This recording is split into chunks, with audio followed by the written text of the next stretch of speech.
Buenos días, ¿cómo están? Mi nombre es Oscar Feoli, soy médico neurocirujano, profesor del Departamento de Neurociencias de la Facultad de Medicina. Pues es una tristeza no tenerlos frente a frente para esta clase, la cual espero siempre cada semestre, dado que es el momento donde conozco a los futuros neurocirujanos o neurólogos de la clase.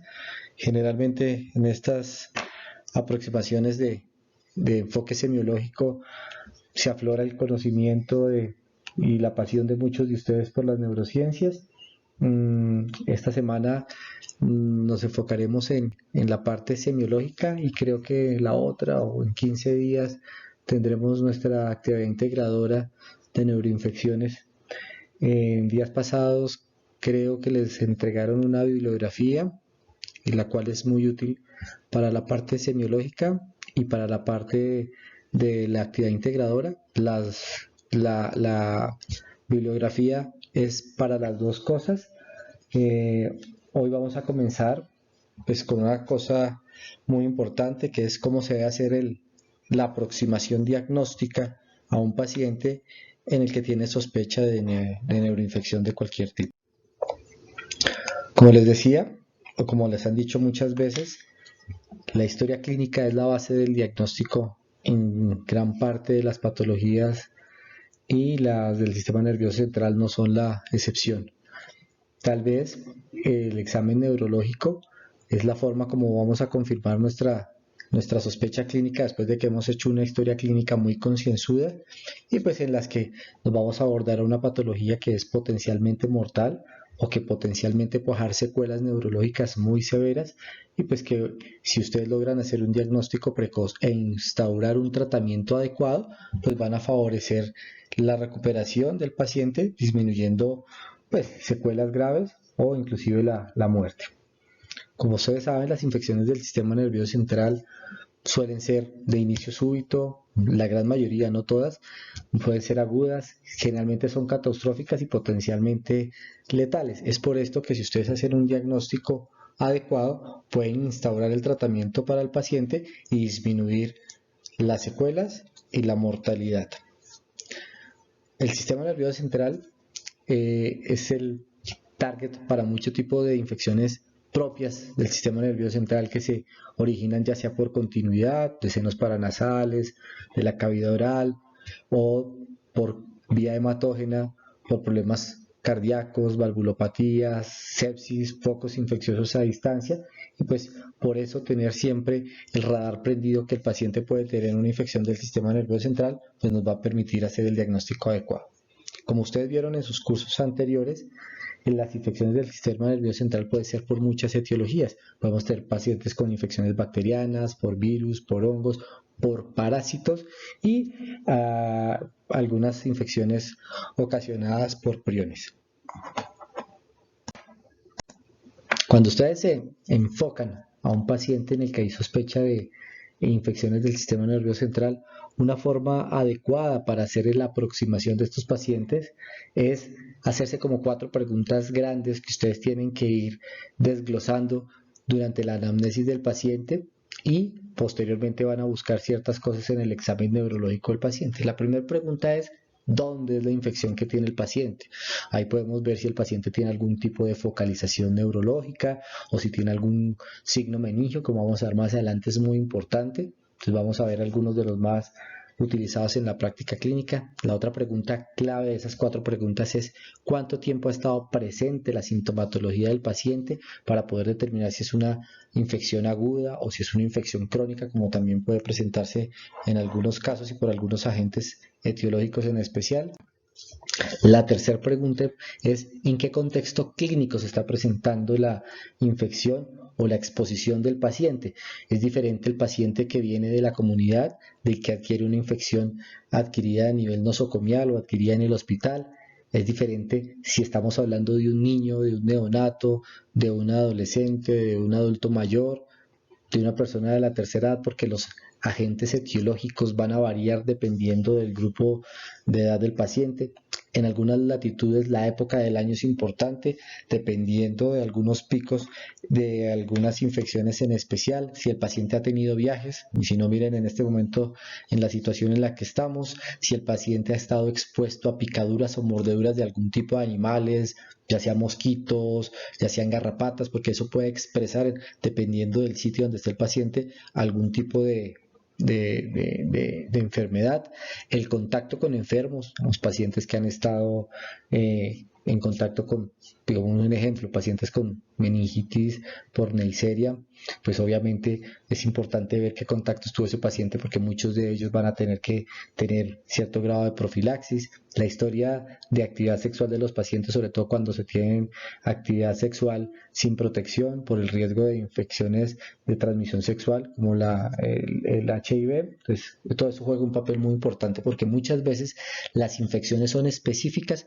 para cada grupo de enfermedad diferente. Entonces esto es una cosa muy importante. Y por último, la cuarta pregunta que es importante en la historia clínica del paciente es cómo está el sistema inmunológico del paciente. No es lo mismo las infecciones que puede tener un paciente inmunocompetente a un paciente inmunocomprometido.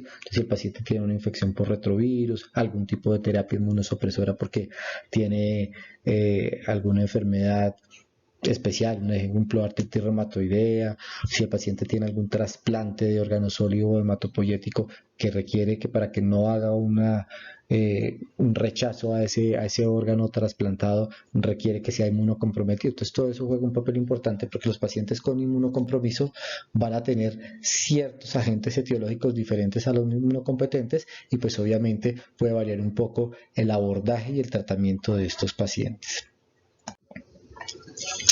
Entonces vamos a comenzar con la primera pregunta, es ¿dónde está la infección?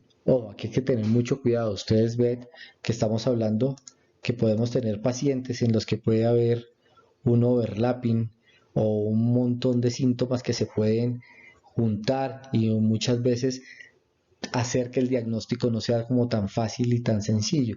Desde la parte clínica para nosotros es imposible distinguir cuando un paciente tiene una meningitis, una encefalitis, unos abscesos cerebrales en una forma 100% certeza.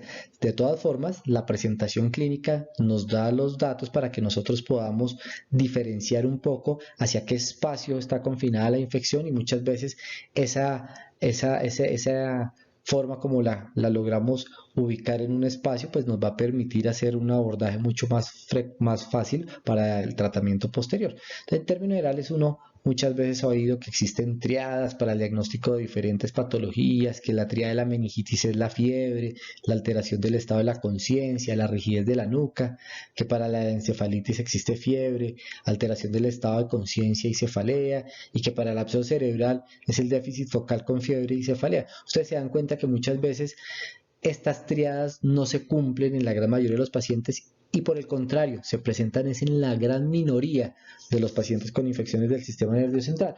Nosotros lo que tenemos que hacer es muchas veces es con el examen y la anamnesis poder ver cómo es la sintomatología que va presentando el paciente. En términos generales, cuando la sintomatología es más de inflamación de las meninges del paciente que cursa con una meningitis, como vamos a ver más adelante, pueden haber síntomas que varían mucho dependiendo de la edad del paciente, del sistema inmunológico y pues obviamente la cefalea tal vez es una de las más importantes en todo este tiempo. ¿Qué es la meningitis? Pues es simplemente células inflamatorias en el líquido cefalorraquídeo. No todas las meningitis son producidas por agentes bacterianos o virales o parasitarios. También existen meningitis por otras etiologías, como podría ser meningitis químicas, muchas veces digamos por hemorragias subaracnoideas. Los productos de degradación de la hemoglobina producen un proceso inflamatorio a nivel de las meninges y esa irritación meningia pues muchas veces se va a ver reflejado en algunos signos importantes como la rigidez de nuca, el signo de Kernick o el de Brusinski, que pues son muy sugestivos de inflamación de las meninges y que simplemente es un reflejo de protección que tiene el paciente. Como les decía, no todas las meningitis son por infecciones, no todas las meningitis son químicas, existen meningitis también asépticas en las que nunca logramos encontrar el agente etiológico, podemos tener meningitis por patologías tumorales en algunos pacientes con carcinomatosis o diseminación de células tumorales al espacio subaracnoideo, pues muchas veces se va a presentar con un cuadro que puede simular un cuadro de una meningitis. Entonces obviamente la exposición del paciente, la edad del paciente, la vacunación del paciente va a ayudar a que ustedes puedan hacer un diagnóstico adecuado. Hablando de esos signos de rigidez, de reflejos de protección ante la irritación meningia, pues tenemos 3 o 4 que utilizamos básicamente en la práctica clínica. Son signos que tienen una sensibilidad bastante baja, como ustedes pueden ver, oscilan entre el 5 y el 30%, pero que tiene una especificidad bastante elevada, por encima del 95%. Entonces, cuando un paciente en el que llega por un cuadro de fiebre, cefalea, signos meningios en el que sospechamos una neuroinfección y está presente alguno de estos signos de irritación meningia, pues el que esté presente con esa especificidad tan alta, pues nos va a ayudar a apoyar fácilmente el diagnóstico de una meningitis. Bueno, centrándonos en la sintomatología que presentan los pacientes con meningitis, pues es importante saber que varían mucho dependiendo de la edad, de la virulencia del germen etiológico, pero en términos generales vamos a comenzar con las características clínicas de las meningitis en los neonatos. Como sabemos, los neonatos con meningitis bacteriana generalmente se presentan con síntomas muy poco específicos. Esos síntomas poco específicos muchas veces se van dado esencialmente por irritabilidad, alteraciones en el rechazo o en la dificultad para consumir o la succión en el momento de la lactancia, alteraciones en el patrón respiratorio, palidez, una piel como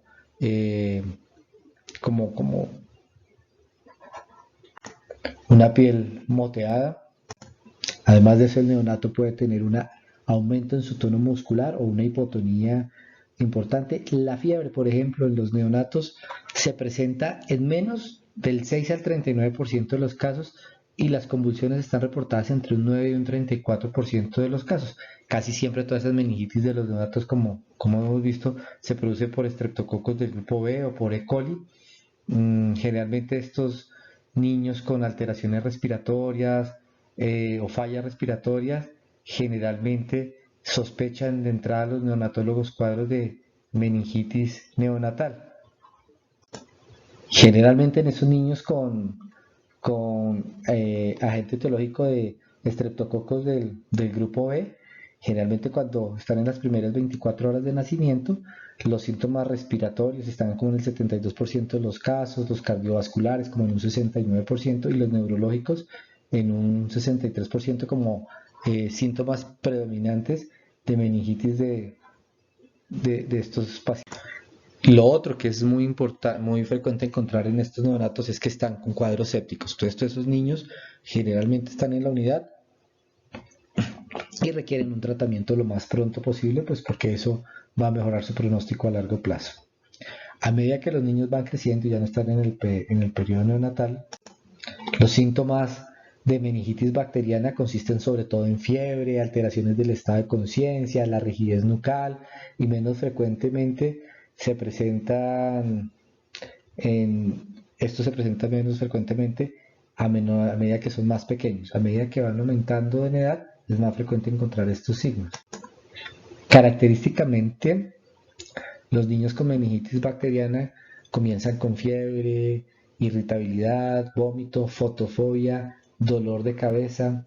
Y generalmente los pacientes más pequeños con meningitis tienen síntomas más atípicos, ¿sí? Es una cosa bien importante. La cefalea y está reportada como solamente en el 2 al 9% de los niños con meningitis cuando son menores de 1 año y generalmente está en el 75% en niños mayores de 5 años. La fiebre es más frecuentemente un síntoma en niños que en otras poblaciones y generalmente ocurre casi en el 90-93% de los casos con meningitis.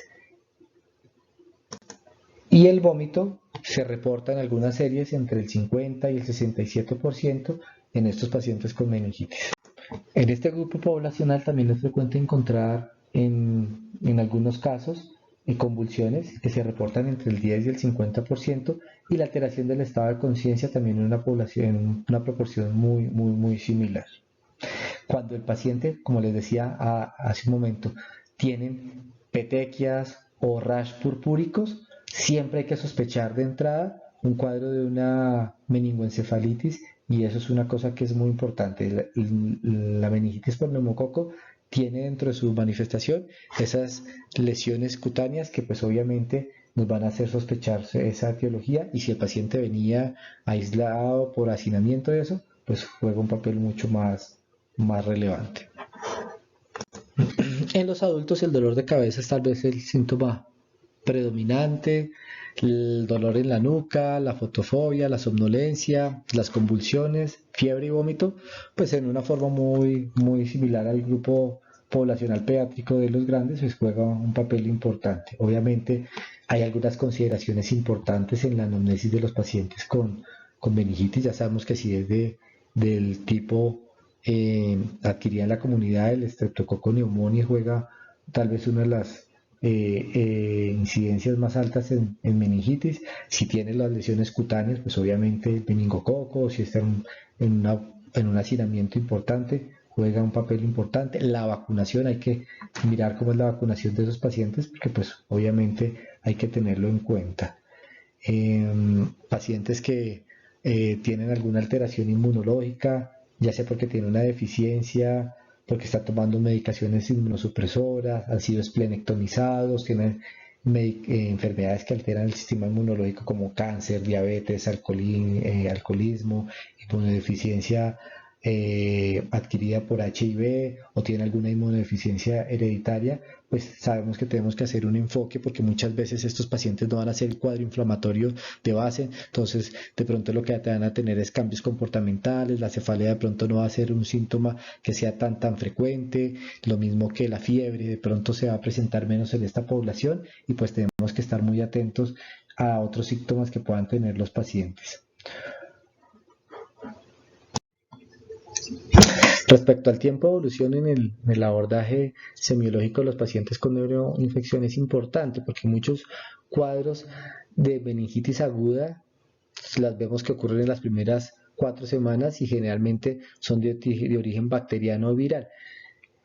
Y algunas meningitis crónicas, que son las que toman de 4 semanas, pueden ser por tuberculosis, por hongos, algunos agentes virales, pacientes que han estado expuestos por sus antecedentes de contacto sexual como la sífilis o inclusive a mordeduras de garrapatas en la enfermedad de Lyme. Entonces, el tiempo de evolución juega un papel importante para poder ver hacia qué tipo de agente etiológico está expuesto el paciente y poder hacer un diagnóstico lo basado. En la parte del contexto y la exposición, como les decía, es muy importante porque esto nos ayuda a ubicar el agente etiológico en la gran mayoría de los casos, por lo menos para hacer un diagnóstico, una sospecha clínica.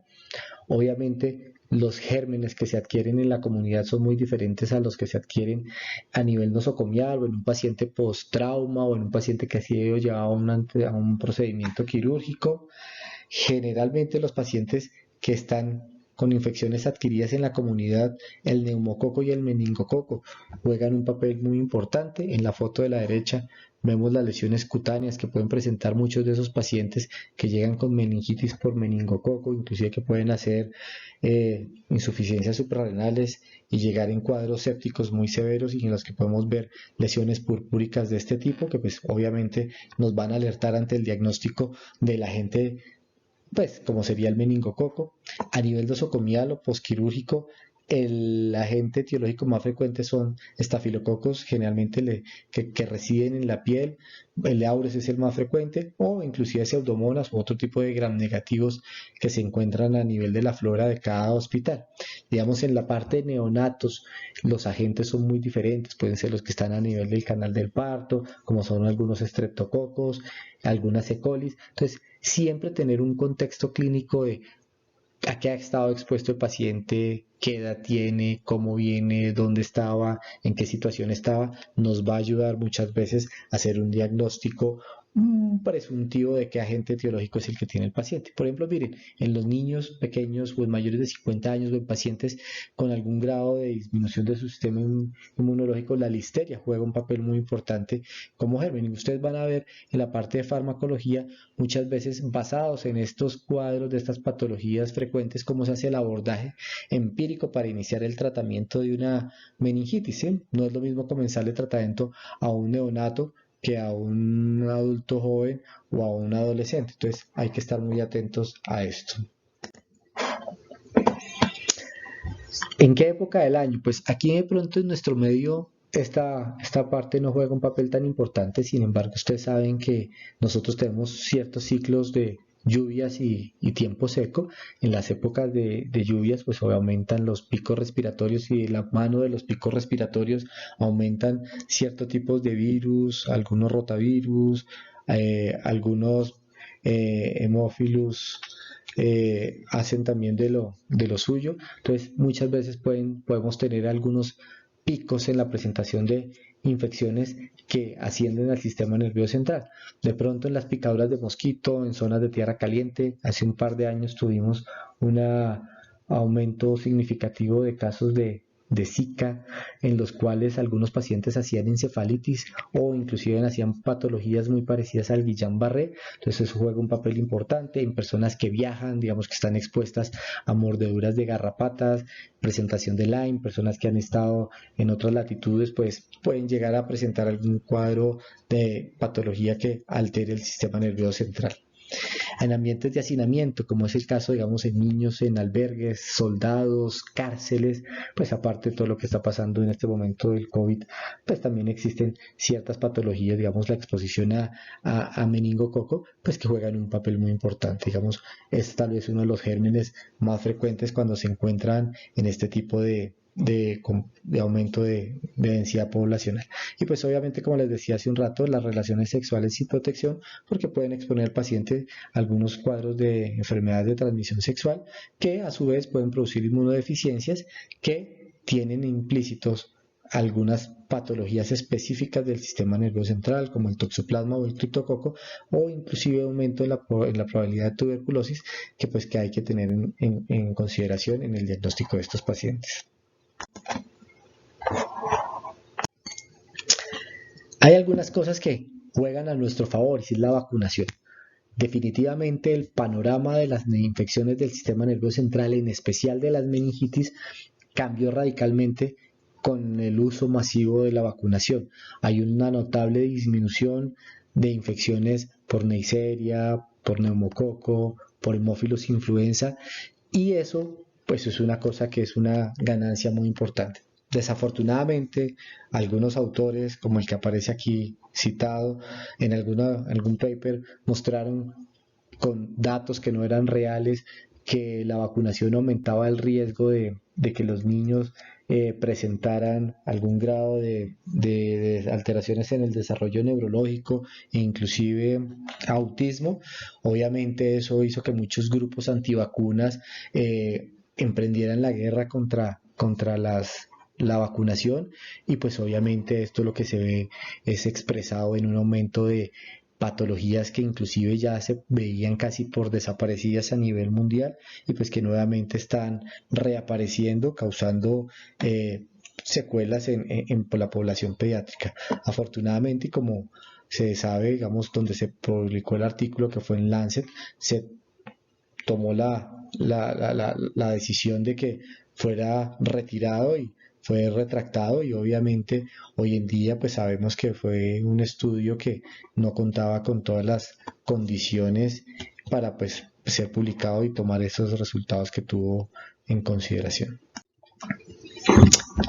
El sistema inmunológico del paciente juega muy, muy importante. O sea, una infección del sistema nervioso central se expresa cuando la virulencia del agente patógeno sobrepasa el sistema inmunológico del paciente. Y obviamente si el paciente tiene un compromiso de cualquier tipo, ya sea primario, secundario, adquirido, pues obviamente van a estar más expuestos a agentes que en términos generales la gran mayoría de las veces no presentarían ningún tipo de enfermedad a un huésped que está sano. Estamos en los pacientes con inmunocompromiso de entrada, uno ya va a estar con el radar prendido a algunos agentes específicos como son la toxoplasmosis, como es el caso de este que se está presentando aquí, donde el paciente presenta múltiples abscesos, generalmente gangliobasales y pues también algunos córticos subcorticales, que son la imagen característica de pacientes con infecciones por retrovirus, por HIV, y pues que obviamente cuando uno tiene un paciente con una sintomatología de esto, pues ya sabe qué tipo de tratamiento empírico debe comenzar. Como veníamos hablando al principio, la sospecha clínica es la parte más importante y eso se hace basado en la historia clínica del paciente. Obviamente cuando tenemos pacientes en los que hay infecciones del sistema nervioso central, como les decía, pueden existir en diferentes compartimientos. Comenzando de lo más profundo, comencemos con la parte de los pacientes con infecciones en el parénquima cerebral, los abscesos cerebrales. Muchos de estos abscesos tienen una diseminación por contigüidad o por parte hematógena. Como les explicaba al principio, muchos de ellos se originan en la cavidad oral. Pacientes con piezas dentales en muy mal estado son uno de los más frecuentes para presentar diseminación al cerebro, o pacientes con cuadros de infecciones respiratorias con sinusitis, y por contigüidad generalmente se hace el compromiso al sistema nervioso central. Pero no hay que descartar pacientes que tengan algún grado de cardiopatía o enfermedades pulmonares infecciosas que pueden hacer su diseminación hematógena. Lo mismo que pacientes con exposiciones a uso de drogas intravenosas, o pacientes que están cursando con una infección a distancia y que por vía hematógena, un cuadro séptico de septicemia, se pueden diseminar al sistema nervioso central. Generalmente esto varía mucho. Nosotros podemos ver en la práctica clínica pacientes que muchas veces lo primero que hacen es un cuadro de focalización, ¿sí? Un cuadro de una hemiparesia, un cuadro de una convulsión, antes de hacer cuadros de fiebre. Pues es una cosa muy importante. No todos los abscesos cerebrales tienen la característica de cefalea, fiebre y déficit neurológico, pero pues obviamente hay que estar muy atentos a esto. Pacientes con algunos cuadros de encefalitis, en los que puede ser presentado en la fase aguda de la infección o inclusive en la fase posinfecciosa, en los que también puede haber algún grado de focalización. Entonces hay que estar muy atentos a la presentación de este tipo. Un dato importante es que las encefalitis virales primarias, o sea, que se presentan en el momento de la infección viral, generalmente nosotros logramos tener biopsias o cultivos positivos para el virus, o cuerpos de inclusión en la microscopía, o la presencia de partículas virales en microscopía. En cambio, en las encefalitis postinfecciosas, generalmente lo que vamos a encontrar son cuadros de inflamación perivascular o algún grado de mielinización, y pues obviamente esto nos ayuda a hacer el diagnóstico muchas veces de esta patología. En términos generales, muchos pacientes con diagnósticos de encefalitis tienen como una combinación de hallazgos clínicos asociados a las imágenes y asociados a algo que vamos a ver más adelante, que es el estudio del líquido cefalorraquídeo, que es como una piedra angular en el diagnóstico de los pacientes con infecciones del sistema nervioso central. Como habíamos dicho al principio, en términos generales, los pacientes con alteraciones del estado de conciencia, convulsiones y focalización son una forma importante que nos lleva a tener una sospecha clínica muy importante. Obviamente, si el paciente cursa con una parálisis flácida progresiva en el cuadro de una encefalitis, pues podemos pensar en patologías específicas. Un ejemplo, un paciente que ha estado de vacaciones en algunas partes de Estados Unidos y que estuvo expuesto a picadura por un mosco y puede tener una enfermedad una enfermedad del virus del Nilo Occidental. Bueno, no para no ir tan lejos, una persona que está en una zona subtropical o tropical en nuestro medio, ahí en piso térmico cálido, pues puede tener una exposición a un flavovirus y presentar un Zika o un chikungunya que en algún momento puede llegar a presentar sintomatología neurológica. Otros pacientes pueden tener compromiso ya solamente de las cubiertas meningias, dura, pía, aracnoides, pues obviamente las meningitis, como les explicaban, pueden ser de diferentes etiologías, virales, bacterianas, TBC, asépticas, pero digamos que en las que comprometen el sistema nervioso central, la gran mayoría son de tipo viral y bacteriano. Sin embargo, en algunas poblaciones, la TBC debe ser un diagnóstico que nos debe tener siempre a la mano. Enfatizando una cosa en las meningitis, digamos que muchas meningitis pasan rápidamente y muchas son de tipo viral, pero siempre que tenemos un paciente con una meningitis y debemos hacer estudio de líquido cefalorraquídeo porque muchas veces, a pesar de que el cuadro uno sospeche que es un cuadro de una meningitis viral, siempre debemos haber descartado que el paciente no tenga una meningitis bacteriana, y eso, como vamos a ver más adelante, lo hacemos a expensas del líquido cefalorraquídeo. Algunos pacientes pueden tener cuadros de meningoencefalitis y pues obviamente es por el compromiso dual que se presentan en algunas patologías específicas.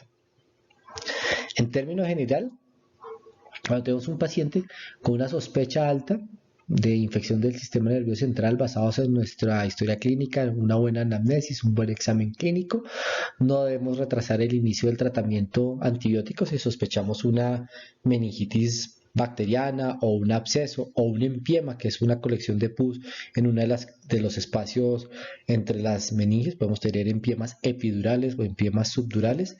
En esos pacientes, además de un screening de laboratorios, debemos hacer cultivos de sangre, porque muchas veces el paciente, como les decía, podría estar cursando con un cuadro de una bacteremia, y pues obviamente esto nos va a ayudar en el diagnóstico del agente etiológico específico.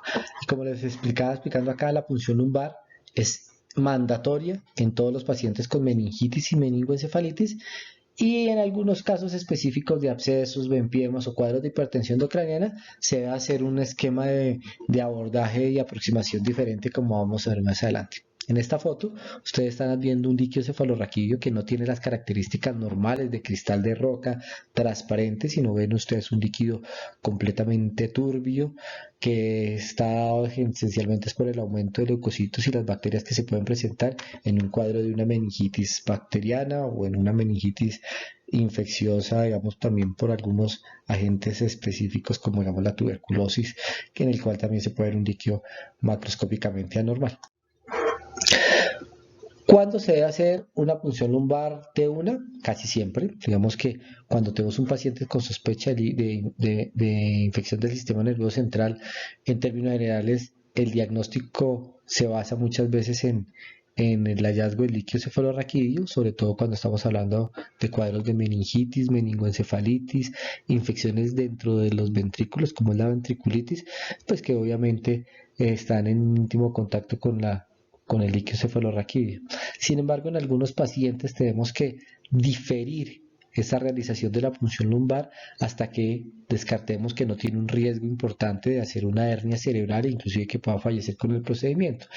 En términos generales, ¿cuándo debemos tener TAC? En pacientes con inmunodeficiencia, porque como ustedes saben, dentro de las infecciones más frecuentes que se presentan son la toxoplasmosis cerebral, y la gran mayoría se presentan con múltiples abscesos en el parénquima cerebral. Entonces es importante tener unas imágenes para descartar esa posibilidad del riesgo de hipertensión endocraniana y causar una hernia cerebral. Pacientes con historias previas de tumores, enfermedad cerebrovascular reciente en los que pueda existir efecto de masa, entonces es ideal tener previamente a la punción lumbar una tomografía de cráneo simple para poder descartar esta contingencia.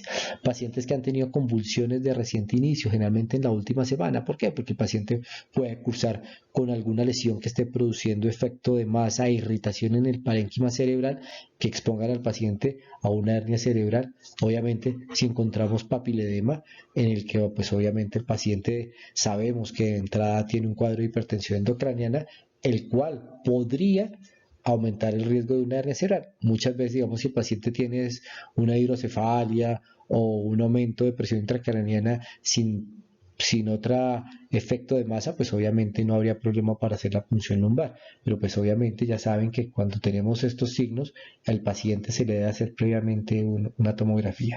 Otra cosa importante es hacer una valoración del estado de conciencia del paciente. Ustedes saben que existe la escala de coma de Glasgow, que va de 3 a 15, y si el paciente tiene una escala de coma de Glasgow menor o igual a 11, debe ser candidato antes de la punción a que se le realice una tomografía. O si el paciente en el inicio de sus síntomas presenta algún grado de déficit o focalización neurológica que nos haga suponer que tiene una masa por un absceso, un empiema o una lesión que pueda producir la hernia cerebral. En esos pacientes, la tomografía debe ser una cosa importante para proceder a la realización o no de la punción lumbar. Sin embargo, el que tengamos que atrasar la punción lumbar no debe retrasar el inicio del tratamiento empírico según el agente etiológico que estemos esperando según toda nuestra historia clínica. Si es un neonato, pues ya sabemos cuál es el germen más frecuente en el neonato. Si es un adulto joven,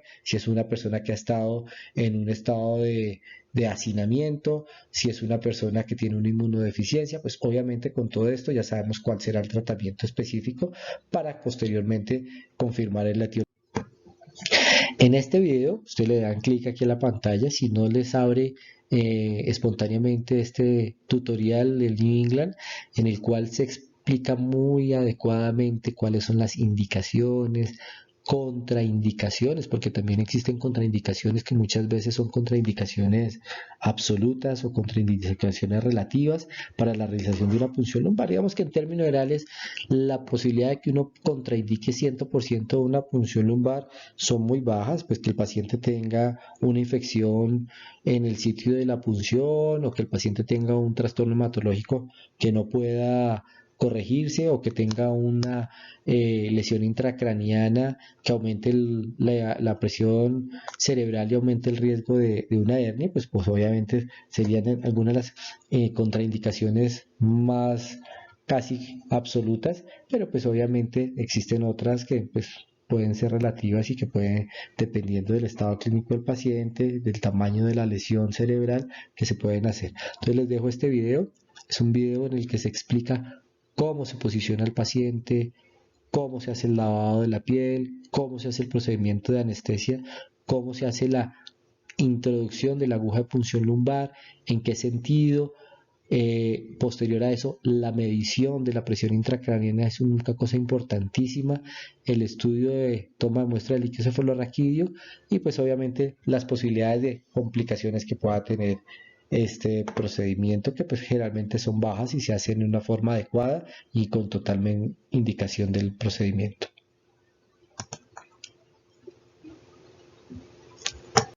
Bueno, ya después de que ustedes hacen la punción lumbar y mandan ese líquido cefalorraquídeo a estudiar, una de las cosas que es importantísimo en el estudio del líquido cefalorraquídeo es el citoquímico del líquido cefalorraquídeo. O sea, ustedes cuando toman la muestra, aparte de pedir el citoquímico, el GRAM, el cultivo y los laboratorios específicos dependiendo del germen que estén sospechando, pues tienen que tener un poquito de parámetros que se le sirven a uno para saber hacia qué agente etiológico posiblemente se esté presentando el paciente. Obviamente, como le digo, esto va de la mano de la historia clínica del paciente. Entonces, ¿qué mira uno primero? La presión de apertura. Obviamente, ya sabemos que la presión normal de apertura en un adulto está entre los 8 y 18 o 8 y 17 centímetros de mercurio. Aquí está como referido como milímetros, pues son de mercurio. Obviamente sabemos que el conteo celular en un adulto es menor a menos de células, a menos de 5 células por milímetro cúbico. Generalmente no va a haber predominancia ni de linfocitos ni de neutrófilos. La glucosa corresponde al 0,66% de la sérica, por eso es que siempre tienen que hacer un estudio de glucosa sérica a los pacientes cuando se les hace la punción lumbar, y que las proteínas generalmente son menores a menos de 45 miligramos por decilitro. Eso en términos generales en un adulto joven. Cuando tenemos pacientes con infecciones posiblemente de etiología bacteriana, la presión intracraneana tiende a estar elevada o normal. Entonces eso es una cosa importante. Generalmente tenemos células, una pleocitosis de más de 1000 leucocitos por milímetro cúbico. Esto no quiere decir que si ustedes tienen un paciente que sospechan una meningitis que puede ser bacteriana y que tiene 600 o 700 células o 300, no vaya a ser bacteriana. Muchas veces la respuesta inflamatoria de un paciente a otro puede variar, o si el paciente ha tomado antibióticos, que porque comenzó con un cuadro que pensó que era gripal y en la farmacia del pueblo o del barrio le recetaron una amoxicilina o recibió algún tipo de tratamiento antibiótico previo, pues puede ser una meningitis parcialmente tratada. Entonces hay que tener mucho cuidado con esto. Generalmente esa pleocitosis es a expensa de neutrófilos y eso es una característica muy importante, pero como les digo, tengan cuidado porque si el paciente ya ha sido tratado previamente con algún agente antibiótico, puede ser que esa predominancia se modifique y que pueda ser inclusive a punta de linfocitos. Entonces hay que tener mucho cuidado. Pero en términos generales, las bacterianas tienen una pleocitosis mayor de 1000 a expensas de neutrófilos. Generalmente hay consumo de glucosa. Y pues obviamente eso es una cosa muy importante, sobre todo en infecciones bacterianas, TBC o por hongos, es una cosa muy importante y generalmente los pacientes tienden a tener elevación de las proteínas en el líquido cefalorraquídeo. Vemos que esta es como la forma clásica de las meningitis bacterianas, teniendo en consideración que puede haber algunas variaciones dependiendo de la evolución, del agente etiológico, de si el paciente recibió o no algún tratamiento previo, y pues obviamente eso hay que tenerlo muy de la mano en la historia clínica del paciente. El otro agente muy importante son los pacientes con meningitis virales. Generalmente no tienen aumentos de presión intracraneana en forma importante, a menos de que pues, tenga un cuadro de una meningoencefalitis con un edema temporal en el cual obviamente el paciente por un herpes puede tener un aumento de la presión intracraneana, pero en términos generales la gran mayoría de esas meningitis pasan con cuadros de presión intracraneana normal. Generalmente los conteos celulares son menores a 1000, generalmente es a expensa de linfocitos, generalmente no se consume la glucosa y las proteínas tienden a estar dentro de rangos normales para la edad del paciente. Cuando el paciente tiene, por ejemplo, una meningitis por una tuberculosis, que es un agente que se ve con más frecuencia en pacientes con inmunodeficiencia, pero que cada día la estamos viendo más en algunas poblaciones específicas, que porque tienen desnutrición, porque tienen otra serie de condiciones que hacen que se aumenten este tipo de infecciones que antes eran muy frecuentes, pero que hoy en día ya no se consideraban de tan alta incidencia, pues hay que tenerlas en el radar para que no se nos escapen. Generalmente los pacientes con meningitis por tuberculosis cursan con unos cuadros de oftalmoparesias muy importantes, parálisis en algunos pares craneales porque las meningitis tienden a ser mucho más basales y comprometen algunos pares craneales. Generalmente tienen conteos muy parecidos a los virales, generalmente también hay linfocitos, pero hay un dato muy importante y es que hacen un consumo de glucosa muy importante y es una de las cosas en las que tenemos que estar muy atentos cuando sospechamos una infección, digamos, por tuberculosis. En los pacientes con meningitis por hongos, la presión puede ser normal o muy elevada, digamos, como los pacientes con meningitis por criptococo. Los pacientes con criptococo hacen un cuadro de hipertensión endocraniana severísima y que muchas veces requieren drenajes múltiples de líquidos cefalorraquídeos para controlarla. Generalmente los conteos de leucocitos tienden a ser no tan altos como los de las virales, ni mucho menos que las de las bacterianas. También sigue a expensas de linfocitos con una alteración muy parecida a las de las bacterianas, que consumen mucha glucosa y elevan en forma importante las proteínas. Obviamente, dependiendo de lo que ustedes estén sospechando en el paciente, además del citoquímico, del GRAM, del cultivo, pues podrán hacer algunos paneles específicos para agentes bacterianos, micóticos o TBC, dependiendo de lo que estén sospechando en cada paciente. Eso se revisará en forma muy importante para la actividad integradora que van a tener más adelante. Creo que dentro de los artículos que les envié iba uno para diagnósticos y pruebas diagnósticas en infecciones del sistema nervioso central, o en el básico que estaba ahí que les mandé, pues eso juega para todos los dos, para lo que siguen adelante. Después de que ustedes han hecho el abordaje juicioso de la historia clínica, han evaluado esos 4 puntos importantes para el enfoque, pues obviamente ustedes ya tienen en la cabeza dónde puede estar la infección, si es una meningitis, si es un absceso, si es una encefalitis. Obviamente esto se confirma con imágenes. Las imágenes de entrada muchas veces que ustedes tienen en primera instancia en un servicio de urgencias son la tomografía. Es un estudio de fácil acceso, fácil de realizar y muy fácil de interpretar.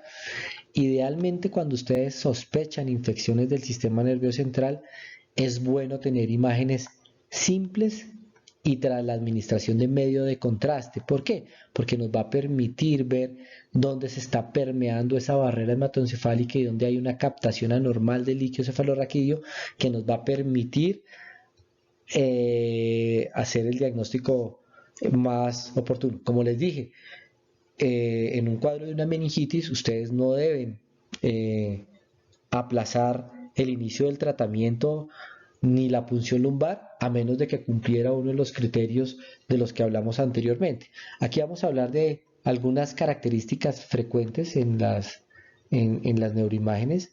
El primero de ellos es tal vez estas dos fotografías que están del lado derecho, en la que tenemos dos patrones de realce de las meninges que son los más frecuentes. Un patrón paquimeningio, donde lo que realza esencialmente es la dura madre, la hoz, ¿sí? Toda la parte externa de las meninges, y otro que es el leptomeningio, donde lo que predomina es el realce a nivel de la aracnoides y la leptomeninge. Esto es muy característico de cualquier tipo de meningitis, de cualquier proceso que inflame las meninges. Como les digo, no siempre tiene que ser de un agente infeccioso, puede ser un agente tumoral. Entonces es una cosa muy importante que tienen en consideración. La otra cosa, digamos, es la administración de medio de contraste en un paciente con una sospecha de un absceso cerebral, en el que se ve la imagen característica de un realce en anillo con un centro hipodenso, sí, que corresponde al material purulento. Obviamente este ya es un absceso en un estado de encapsulación tardía, que ustedes lo van a ver más adelante, para la actividad integradora.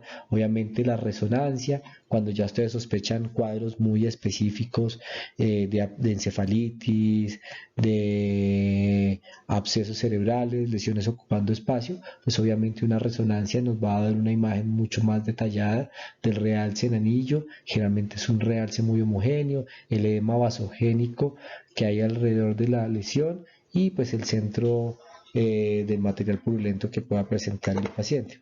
Estas son las imágenes como más frecuentes que uno puede ver en algunos tipos de infecciones piógenas a nivel del sistema nervioso central.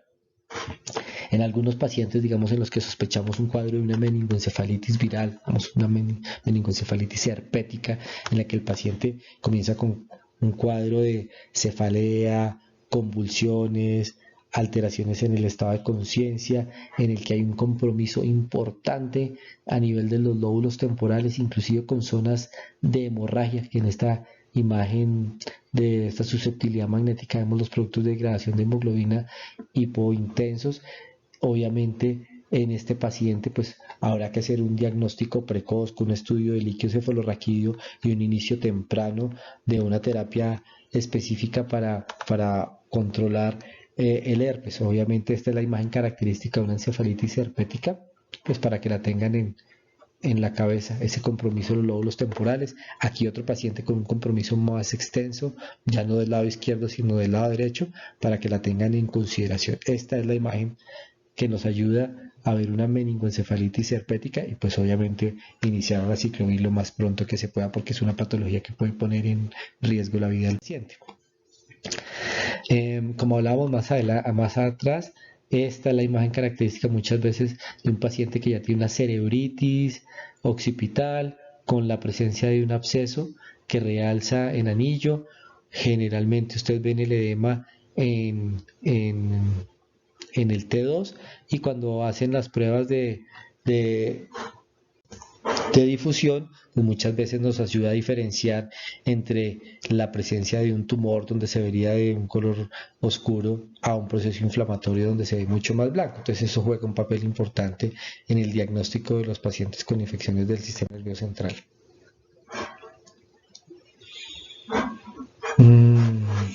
Como hablábamos anteriormente, algunos pacientes con algunas patologías específicas, digamos la tuberculosis puede tener diferentes formas de presentación, puede tener abscesos, tuberculomas, meningitis, generalmente son lesiones también en microabscesos de localización cortical profunda, un realce meningio, es una forma muy frecuente de presentación de la infección por tuberculosis, pero una de las que más vemos en nuestro medio es el de la meningitis. Generalmente es una meningitis que se relaciona muy a las zonas del polígono de Willis.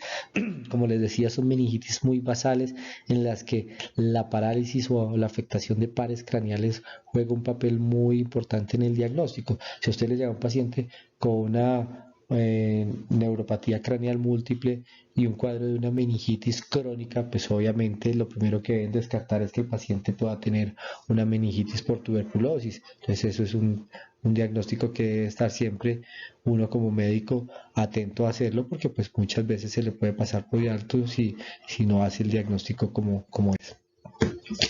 En algunas poblaciones mundiales donde la salubridad es poco eficiente, no hay buen control del lavado de manos, pero claro que en esta época estamos todos juiciosísimos con el lavado de manos, pero pues obviamente la infección por algunos grados de ciertos parásitos a nivel del sistema nervioso central pueden acceder porque tenemos contaminación orofecal o porque consumimos verduras o cosas mal lavadas y podemos presentar, por ejemplo, el caso de una neurocisticercosis, donde se ven las lesiones quísticas con el escólex intracraneano, como se ven aquí a nivel del putamen, aquí está en este T2 o esta cortico-subcortical. Sí, miren esta aquí como en la corteza parietal tan simpático como se ve la lesión quística con el escoles en la mitad. Este ya es una lesión única. Estamos en cuadros muy sugestivos de pacientes con neurocisticercosis. Entonces, obviamente, en nuestro medio es un diagnóstico que se tiene que tener siempre a la mano. Entonces, como para terminar, lo importante es la agudeza diagnóstica. Ustedes ven que un paciente con una infección del sistema nervioso central de una meningitis puede tener síntomas muy parecidos al de el absceso o en algunos casos a las encefalitis. Entonces hay que estar muy atentos a la forma de presentación, a los signos y los síntomas que le encuentra al paciente, a la adecuada valoración de las imágenes diagnósticas. Y como les digo, aquí lo importante es poder comenzar un tratamiento lo más pronto posible, sin retrasos de ningún tipo, saber a qué pacientes le tienen que hacer la punción lumbar de entrada, saber a qué pacientes hay que previamente hacer un TAC para disminuir el riesgo de una posibilidad de una hernia cerebral, pero que esto no atrase el inicio del tratamiento.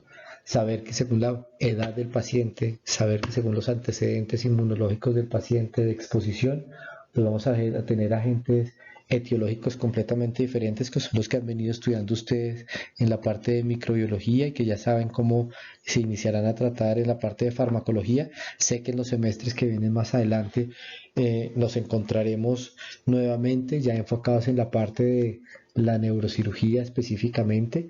Espero que esto haya sido como un abrebocas que los lleve a leerse en forma juiciosa esos artículos que les envié para que puedan sacar provecho a lo que sigue en el caso integrador y en los semestres que siguen.